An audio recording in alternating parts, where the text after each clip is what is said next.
ప్రకటించాలి, interim relief ప్రకటించాలి. ఇది తాజాగా వైఎస్ఆర్ కాంగ్రెస్ పార్టీ డిమాండ్ చేస్తుంది. ఆ పార్టీకి సంబంధించినటువంటి అనుకూలమైనటువంటి ఉద్యోగ సంఘ నాయకుడు వెంకటరామరెడ్డి ప్రభుత్వ ఉద్యోగుల సమాఖ్యకి అధ్యక్షుడిగా ఉన్నాడు కాబట్టి ఆయన అడుగుతున్నారు. బకాయిలు 4% చెల్లిస్తామని చెప్పి పెద్ద పండుగను మభ్య పెట్టడం తగదు. 7 నెలలైన ఉద్యోగుల సమస్యల మీద ప్రభుత్వం దృష్టి పెట్టలేదు. ఇంతకుముందు వీళ్లే కదా ఉంది, చంద్రశేఖర్ రెడ్డి వెంకటరామరెడ్డి కదా ఉంది. అప్పుడు ఎందుకు పరిష్కరించలేకపోయారు? 5 ఏళ్లలో అయ్యారు. జగన్ ఉన్నప్పుడు ఎందుకు అనౌన్స్ చేయించుకోలేకపోయారు?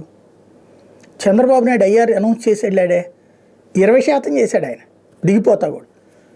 తను అధికారంలోకి రాగానే 42% చేశాడు, ఏది డైరెక్ట్గా పిఆర్సీ. ఆ తర్వాత దిగిపోయేటప్పుడు 19లో 20% చేసేలాడు. అబ్బాయి అది తక్కువ అని చెప్పి వీళ్ళందరూ రచ్చ చేస్తే జగన్ 27 అనౌన్స్ చేసి 27 బిగిన్ చేసి పిఆర్సీ అమలుకి వచ్చేటప్పటికి మళ్ళీ 23కి తగ్గించాడు. అంతవరకు ఒక ఎత్తు అయితే ఇంకో 4% ఎక్స్ట్రా తీసుకున్నారు, డబ్బులు వెనక్కి ఇచ్చేయమని అడగటం అనేది వెరితాను. అదే అసలు ఉద్యోగుల్లో జగన్ పట్ల ద్వేషం పెరగడానికి ప్రధాన కారణమైంది. కోర్టు అడ్డుకోపోతే డబ్బులు తిరిగి తీసుకునేవాళ్ళు. అంత చిత్రమైనటువంటి ప్రభుత్వం మరి ఎక్కడా చూసుంటారు ఉద్యోగులు. ఇప్పుడు అయ్యారు. ఉద్యోగులు ఎవరు అడగట్లేదు, ఉద్యోగ సంఘాల నాయకులు అడగట్లేదు, ఎన్జిఓలు అడగట్లేదు, పిఆర్సీ అమలు చేసేయమని అడుగుతున్నారు.